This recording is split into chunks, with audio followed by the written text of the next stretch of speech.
चरण स्पर्श जिन्होंने मुझे ये अवसर प्रदान किया और शिक्षा प्रदान की, पूज्य गुरुवर को वंदन जिन्होंने मुझे ये चीवर देकर के चरत भिखवे चारी कंग बहुजन हिताय बहुजन सुखाय के लिए चुना। वंदन इस सिरोही की धरती को जिसने इस मुकाम तक मुझे पहुंचाया, और नमो उदय जय भीम आप सब प्रबुद्ध उपासक गणों को, उपासिकाओं को कि आज आप सब इस संगठित होकर के यहाँ उपस्थित हुए हैं। मंचासीन अतिथिगण, सामने विराजे जो आज सम्मानित हो रही प्रतिभाएं और युवा साथियों से बड़ी उम्मीद के साथ यहाँ आया हूँ। मेरा स्वास्थ्य थोड़ा ठीक नहीं था, 5-6 दिन हम आवासीय शिविर में व्यस्त थे, तो वहाँ थोड़ा सा स्वास्थ्य नाजुक हो गया। सर का कॉल आया कि आपको इस समारोह में आना है, तो मुझे एक ही बात याद आती है, तथागत का हमारे लिए एक ही आदेश है जो इस वस्त्र में है, और एक आदेश वो है चरत भिखवे चारी कंग बहुजन हिताय बहुजन सुखाय। चारिका करनी है, चारिका का मतलब है घूमना है, बहुजनों के हित के लिए, बहुजनों के कल्याण के लिए, और इसी उद्देश्य से यहाँ आया हूँ। बहुत से साथी लोग असंजय में होंगे, क्योंकि जिस मुकाम पर मैं आज खड़ा हूँ और आपने मुझे जो ये मुकाम दिया है, इसमें इस सिरोही धरती का बहुत बड़ा हाथ है। और ये हाथ क्यों है? क्योंकि हमारे बड़े बुजुर्गों ने 1989-90 के अंदर एक सपना देखा था कि सिरोही की धरती पर एक हॉस्टल होना चाहिए समाज का, जहां पढ़ करके हमारी प्रतिभा आगे बढ़ सके और समाज का नेतृत्व कर सके। और उसी हॉस्टल के अंदर 3 साल रह करके ग्रेजुएशन किया और इस मुकाम तक पहुंचा हूं। तो मेरा यह फर्ज बनता है कि जिस समाज से मैंने लिया है, जिस समाज से पाकर के मैं मुकाम तक पहुंचा हूं, केवल मेरा यह इतना ही उद्देश्य नहीं होना चाहिए कि मैं अपना पेट पाल करके अपना अच्छा सा मकान बना करके रहना चाहूं। मेरा फर्ज बनता है कि जो मेरा समाज आज भी पिछड़ा हुआ है, मेरा समाज जो आज भी वंचित है, मेरा समाज आज भी जो पीछे की पंक्ति में बैठता है, उस समाज को उस मुकाम तक पहुंचाऊं जिस मुकाम पर मैं खड़ा हूं। और बाबा साहब का आदेश भी मेरे लिए यही है, और मैं उसी बात को कोट करना चाहूंगा कि बाबा साहब हमारे लिए क्या आदेश देकर के गए हैं। साथियों, बहुत बार यहाँ से आवाज उठी, इस मंच से आवाज उठी कि शिक्षा को ग्रहण करना चाहिए, शिक्षित होना चाहिए, और हम लोग बड़े चाव से कह देते हैं शिक्षित बनो, संगठित रहो और संघर्ष करो। लेकिन मुझे बड़ा अफसोस होता है, दुख भी होता है, एक पीड़ा होती है, एक वेदना उठती है कि शिक्षा कैसा शिक्षित होना है, कैसा संगठित होना है और कैसे संघर्ष करना है, ये बात कोई नहीं बताता। और ऐसा क्यों हुआ? क्योंकि हमने बाबा साहब की विचारधारा को अपने उद्देश्य के अनुसार उसको परिवर्तित कर दिया। जैसा हमें लगा वैसी बाबा साहब की विचारधारा को लोगों तक पहुंचा दिया। अब बाबा साहब का उद्देश्य क्या था? हमने एक काम किया, जो हमारे शिक्षा के मंदिर है, जहां से शिक्षाएं प्राप्त होती है, गेट के बाहर हमने 2 शब्द लिख दिए, ज्ञान के लिए आइए और सेवा के लिए जाइए। 2 शब्द लिख दिया, लेकिन 2 शब्दों पर कभी गौर नहीं किया। और ये गौर बाबा साहब ने 1956 के अंदर जब यहाँ से चले गए, तब 3 शब्द देकर के गए, और हमने उन 3 शब्दों को तो पकड़ लिया, शिक्षा, संगठन और संघर्ष। लेकिन वो बात नहीं कर पाए, कैसी शिक्षा, कैसा संगठन, कैसा संघर्ष। बाबा साहब कहते हैं हमें केवल 2 बातें बताई जाती, ज्ञान के लिए आइए और सेवा के लिए जाइए। बाबा साहब इसके लिए अलग बात करते हैं, जो बाबा साहब की तरफ किसी का ध्यान नहीं गया। बाबा साहब कहते हैं कि हमारे students should be learn and lead. अपने स्टूडेंट्स को 2 काम करने हैं, और 2 काम कौन से? एक तो लर्न करना है और दूसरा लीड करना है। सेवा नहीं करनी है, सेवक बन करके नहीं बैठना है, क्लर्क नहीं बनना है। समाज का उद्धार करना है तो आपको सेवक बन करके आगे आना पड़ेगा। सारे कलेक्टर बन करके मंच पे बैठ गए तो इस गरीब दरिद्र समाज की सेवा कौन करेगा? सारे अधिकारी बनकर के मंच से भाषण देंगे तो इस गरीब समाज की सेवा कौन करेगा? इस समाज के बीच में जाकर के उनको रास्ता कौन दिखाएगा? इस पे कभी भी नहीं सोचा गया। और बाबा साहब ने एक बात और कही है कि सेवा करनी है तो समाज के अंदर सेवक पैदा करने पड़ेंगे जो गरीब से गरीब समाज की सेवा कर सके। और वो रास्ता केवल और केवल इस दुनिया का एकमात्र धर्म सिखाता है, वो बौद्ध धर्म है। सबके प्रति मैत्री, सबके प्रति करुणा, सबके प्रति समानता का भाव, चाहे वो स्त्री है, चाहे वो पुरुष है, चाहे वो किसी जाति धर्म का है, चाहे वो किसी क्षेत्र विशेष का है, उन सबके प्रति मैत्री की भावना, सबके प्रति करुणा की भावना। और इस बात को ग्रहण करके मैं आगे बढ़ रहा हूं, आज की आपके बीच में उपस्थित हुआ। अब मैं बात करना चाहूंगा कि हमें क्या करना चाहिए था। बाबा साहब ने आदेश तो दे दिया, लर्न करना है, लेकिन लर्न क्या करना है? स्कूलों में आपको बहुत कुछ पढ़ाया जाएगा, उसको केवल एग्जाम पास करने के लिए आपको पढ़ना है, लेकिन उसमें से क्या हमें ग्रहण करना है, क्या हमें अपने जीवन में धारण करना है और उसके अनुसार अपना आचरण करना है, वो बात उसमें से आपको निकालनी पड़ेगी। वो किताबों में नहीं बताई जाती है, वो स्कूल के किसी क्लासरूम में नहीं पढ़ाई जाती है, वो स्कूल के किसी शिक्षक के द्वारा नहीं की जाती है। और बाबा साहब इसके लिए कहते हैं कि हमारे विद्यार्थियों को क्या करना है, जितना भी अवसर मिलता है, जैसा भी अवसर मिलता है, शिक्षा ग्रहण करने में अपना टाइम वेस्ट करना है, अपना समय शिक्षा ग्रहण करने में खपाना है। केवल स्कूल में जाकर के आपके क्लासमेट कुछ भी करते होंगे, अलग अलग जाति धर्म अलग वर्ग के लोग आते हैं, कोई अच्छा जींस पैंट पहन करके आएगा, कुछ अच्छा बस्ता लेकर के आएगा, कुछ अच्छी कॉपी किताब लेकर के आएगी, लेकिन हमें क्या करना है? हमारे पास जैसा और जितना अवसर है उतना भरपूर फायदा हमें उठाना है और उसमें हमें अपना सारा कुछ न्योछावर करके शिक्षा को ग्रहण करना है, सीखना है। लेकिन आज का युवा क्या कर रहा है, हमारा स्टूडेंट क्या कर रहा है, हमारा विद्यार्थी क्या कर रहा है, ये हम सबसे छुपा हुआ नहीं है। दूसरी बात ये करनी है कि कोई कहता है मैं तो गरीब हूं, मेरे पास में कुछ भी नहीं है, मैं अपने बच्चों को कैसे पढ़ाऊं? बाबा साहब उनके लिए कहते हैं कि गरीबी क्या होती है इससे अच्छा कोई मेरे के अलावा नहीं जानता, अभाव क्या होते हैं मेरे अलावा कोई नहीं जानता।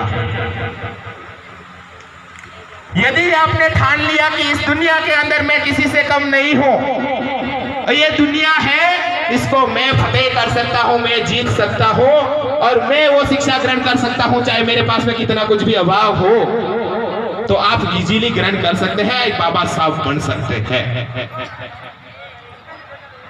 इतना दो काम करने हैं लर्न करने के लिए, एक तो हमें किसी से कम नहीं आंकना है, दूसरा काम करना है जितना हमें अवसर मिलता है शिक्षा ग्रहण करने का वो काम करना है। इसके अब जब स्कूल में चले गए, आपने ठान लिया कि मैं किसी से कम भी नहीं हूं और मुझे जो अवसर मिल रहा है उसको मुझे ग्रहण करना है, उसका फायदा उठाना है, तो हमें सीखना क्या है? और बाबा साहब कहते हैं कि विद्यार्थी के अंदर, जैसे मनसाराम जी कह रहे थे ना, 5 गुण होने चाहिए। मैं बताता हूं कि बाबा साहब ने भी विद्यार्थियों को 5 गुण ग्रहण करने के लिए कहा है और उसके आधार पर अपना चरित्र निर्माण करने के लिए कहा है। बाबा साहब भी 5 बातें कहते हैं कि विद्यार्थी को ये करना चाहिए। कौन सी 5 बातें? पहली बात है विद्या।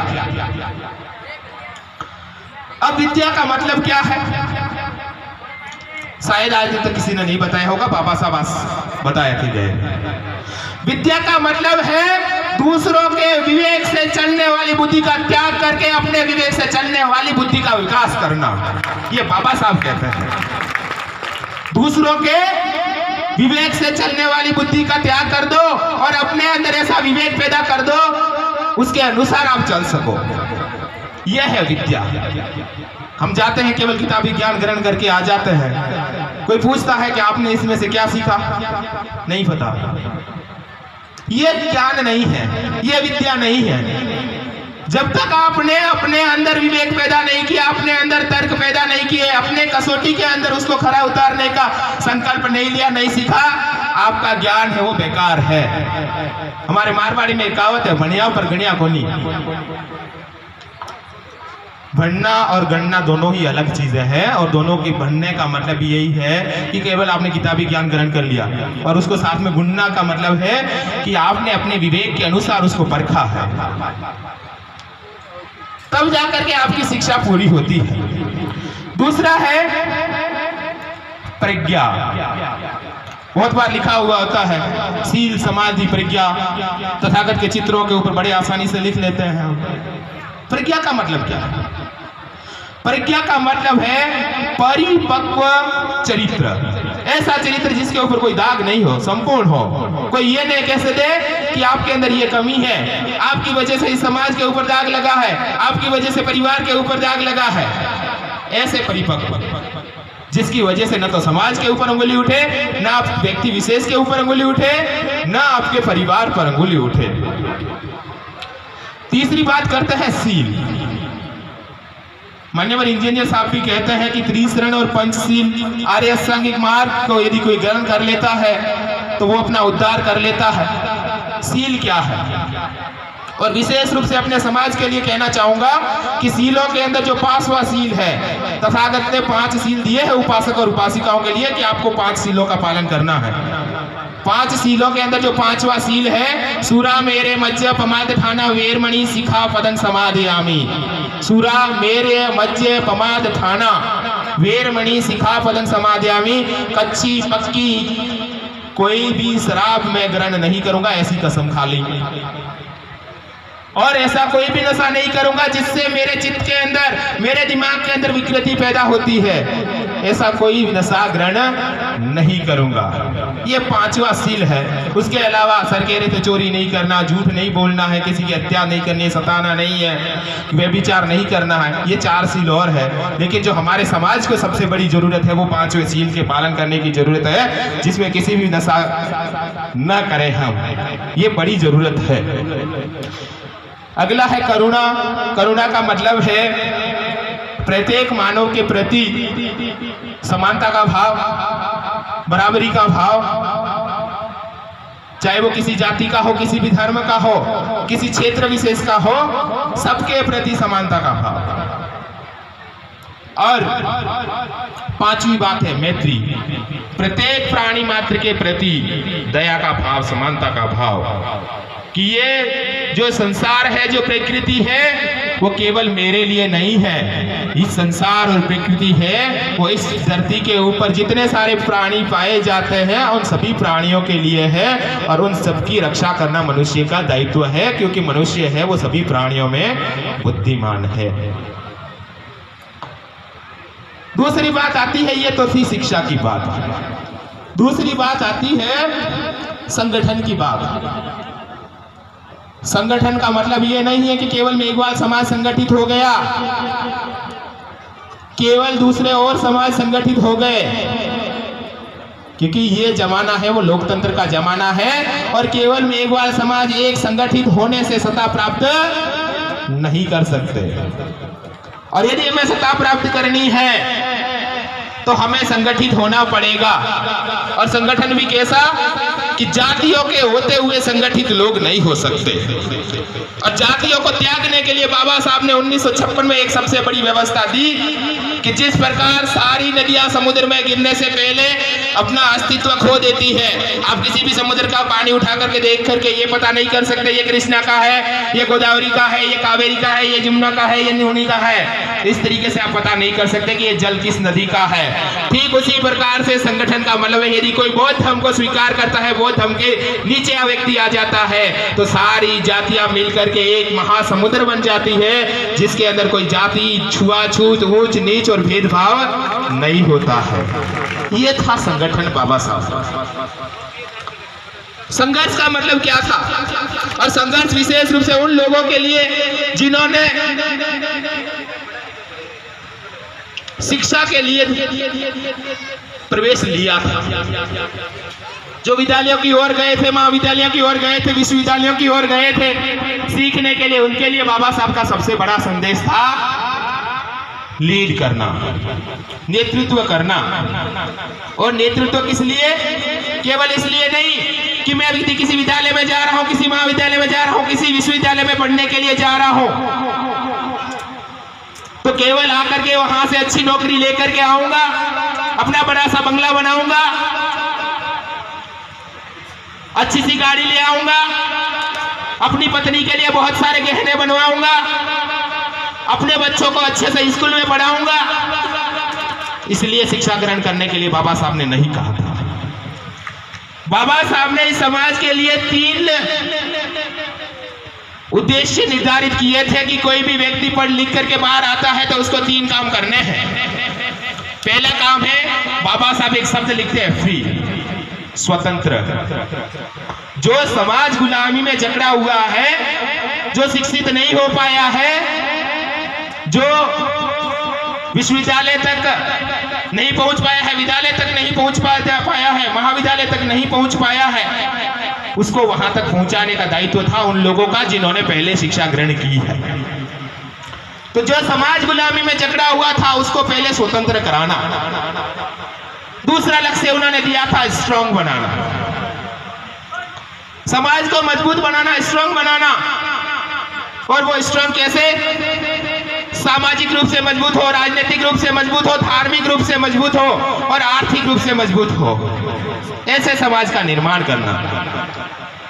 और तीसरी बात उन्होंने कही थी, रेस्पेक्टेड, सम्मान देना। जब आपका समाज स्वतंत्र होगा, आपका समाज आर्थिक, सामाजिक, धार्मिक दृष्टि से मजबूत होगा, तो किसी की औकात नहीं है कि आपके समाज को वो रेस्पेक्ट नहीं दे। अपने आप ही उनके प्रति रेस्पेक्ट का भाव पैदा हो जाएगा। ऐसे समाज का हमें निर्माण करना था। अब भैया यहाँ बैठे हुए उन तमाम लोगों से, विशेष रूप से मेरी युवाओं से निवेदन है, जो विद्यार्थी अभी पढ़ रहे हैं, आपको अब किस रास्ते जाना है और क्या तय करना है, किस प्रकार की शिक्षा ग्रहण करनी है, कहाँ जाकर के अपने समाज का निर्माण करना है, और ये जो समाज है वो आज यहाँ तक पहुंचा है, उसको क्या कहाँ तक और पहुंचाना है, ये जिम्मेदारी यहाँ बैठे हुए तमाम युवाओं की है। और मेरा बुजुर्गों से निवेदन रहेगा, आपने बहुत लंबे संघर्ष के बाद इस समाज को इस मुकाम तक पहुंचाया है, ये हम सबसे छुपा हुआ नहीं है। हम अच्छी तरीके से जानते हैं, आपने अपने बचपन से लेकर के जो आज बुढ़ापे तक जो आपने संघर्ष झेले हैं, वो शायद ये युवा पीढ़ी नहीं जानती हो। लेकिन मुझे आज भी मेरे बचपन के दिन याद है, जब मैं नाना जी के घर में रहता था, तो वो किस तरीके का संघर्ष करते थे, कैसे झेलते थे, उनकी क्या क्या परेशानियां थी, मैं अच्छे से समझ सकता हूं। लेकिन आपको एक काम करना पड़ेगा, केवल अपनी उपलब्धियां या अपनी परेशानियां जिसमें आपने जीवन जिया है वो गिनाने से काम नहीं चलेगा कि साहब हमने तो बहुत कुछ कर लिया, हमने तो ये परेशानियां झेली, फिर भी आपको यहाँ तक पहुंचाया, ये गिनाने से काम नहीं चलेगा। आपको एक काम और करना पड़ेगा। जो ये युवा समाज इस समाज के लिए काम कर रहा है, जो इस समाज को अपना धन दान दे करके इस समाज को आगे बढ़ा रहा है, उसको स्वीकार करना होगा और उसका सहयोग करना होगा। तब जाकर के यदि जो हमारी बुजुर्ग पीढ़ी है वो वर्तमान में आ जाए और युवाओं की ताकत यदि उसमें लग जाए, उनकी सोच इसमें मिल जाए, तो मेरा मानना है कि वो दिन दूर नहीं होगा जो बाबा साहब ने संविधान की प्रस्तावना के अंदर इस देश का सपना देखा था। समानता, स्वतंत्रता, बंधुता और न्याय, ये जो 4 शब्द है प्रस्तावना के अंदर, उसके अनुसार इस समाज का निर्माण होने में कोई ज्यादा समय नहीं लगेगा। और निश्चित तौर पर यदि कोई समाज मजबूत होता है, या मेरा समाज से मतलब केवल मेघवाल समाज से नहीं है, किसी कोली समाज से नहीं है, किसी भील समाज से नहीं है, समाज का मतलब मेरे लिए यहाँ पर है बहुजन समाज, जो 85% हमारा समाज है, वो यदि संगठित हो गया, उसने संघर्ष करना सीख लिया, तो निश्चित तौर पर जो हमारे बाबा साहब ने हमारे लिए हमारे समाज का जो सपना देखा था, सामाजिक न्याय का सपना देखा था, बंधुत्व का सपना देखा था, वो सपना साकार होने में ज्यादा समय नहीं लगेगा। केवल यहाँ बैठ करके भाषण सुनने से काम नहीं चलने वाला, यहाँ आकर के आपको बात सुना दूंगा, इससे काम नहीं चलने वाला। और ये काम तब चलेगा जब यहाँ बताई गई बातों के ऊपर गौर किया जाए और मजबूती के साथ में उसको स्वीकार करके उसके अनुसार आचरण किया जाए, तो हम निश्चित तौर पर सफल होंगे और बहुत ही कम समय में हम वो मुकाम हासिल कर पाएंगे, ऐसी मेरी कामना है। साथ ही मुझे ये मंच प्रदान किया, या बुलाया, मान सम्मान दिया, उसके लिए मैं आभारी हूँ। 2 बातें और क्लियर कर देता हूँ। बहुत से ग्रुपों में एक बात आ रही थी कि बनते का मतलब क्या होता है। बहुत से साथी आपस में बात कर रहे थे, ये बनते कहाँ से नया शब्द आ गया, कौन पैदा हो गया भाई है। तो भंते का मतलब साफ है, जिसने अपने सारे भय का अंत कर दिया, उसको कोई भय नहीं है, वो भंते है। कैसा भय? समाज क्या कहेगा, जाति वाले क्या कहेंगे, घर परिवार वाले क्या कहेंगे, लोग क्या कहेंगे, इन सब बातों से मुक्त हो जाओ, अपने अनुसार आचरण कर लो। यदि आपका आचरण सही है तो आपके ऊपर कोई अंगुली उठाने वाला नहीं है। इसका मतलब है भंते। पाली में भंते के लिए भिक्षु शब्द है, हिंदी में उसके लिए भिक्षु शब्द है। बहुत से लोगों को यह लगता होगा भिक्षु और भिक्षु का मतलब भिखारी होगा, मांगने वाला होगा, याचक होगा। इसका मतलब बहुत बड़ा गहरा है। भिक्षु का मतलब है केवल भिक्षा के बदले में आपको ज्ञान देते हैं, आपको कुछ नहीं देना है, आपको उनके लिए महल नहीं बनाने हैं, आपको उनके लिए मठ नहीं बनाने हैं, आपको उनके लिए कोई ज्यादा दान नहीं करना है। केवल इतना करना है, साल में एक चीवर दान करना है, जो मैंने पहन रखा है ऐसा। और आपके दरवाजे पर आ जाए तो 12 बजे से पहले आएगा, 12 बजे के बाद नहीं आएगा मांगने के लिए कि मुझे भोजन दे दो, मैं भूखा हूं। 12 बजे से पहले आएगा और जो भी आपके घर में बना है, चाहे वो रूखी रोटी है, चाहे वो सब्जी है, चाहे आपने खीर पूड़ी कुछ भी बनाया है, चाहे आपने हलवा बनाया है, चाहे आपने दही कड़ी चावल बनाए हैं, उसके लिए वो मायने नहीं रखता कि आपने क्या बनाया है। उसके लिए केवल एक मायने रखता है कि उसके पास एक भिक्षा पात्र होता है और सारी चीजें उसी के अंदर ले लेता है। उसको केवल पेट भरने से मतलब है, उसको ये मतलब नहीं है कि सामने पूड़ी है, चावल है, दाल है, क्या है, उससे मतलब नहीं है। उसके लिए केवल एक ही मतलब है कि सामने भोजन है और उसको ग्रहण करना है। बहुत से साथी पूछते हैं फिर आपको अच्छा लग जाता है क्या? लेकिन तथागत ने ऐसी व्यवस्था क्यों दी? तथागत बड़े अच्छे से जानते थे कि जो ये बहुजन समाज है वो बड़ा गरीब समाज है, इसके पास में उतने संसाधन नहीं है। मान लो मैं किसी कलेक्टर अधिकारी के घर पे भिक्षा लेने के लिए गया, जिनकी आर्थिक स्थिति अच्छी है, उन्होंने मुझे भिक्षा के अंदर बहुत अच्छी खीर पूरी चावल डाल दिए। और किसी और के घर गया जो गरीब है, उसने बेचारा मिर्ची रोटी डाली है, तो मेरे मन के अंदर कलेक्टर साहब के प्रति राग पैदा हो जाएगा, मोह पैदा हो जाएगा कि कलेक्टर की मिसेज जब वो बड़ा अच्छा खाना बनाती है, अपन तो रोज उसके घर भिक्षा लेने चलेंगे। और जो गरीब है उसके प्रति द्वेष पैदा हो जाएगा कि कैसे रहते हैं, कैसे जीते हैं, कैसा खाना खाते हैं।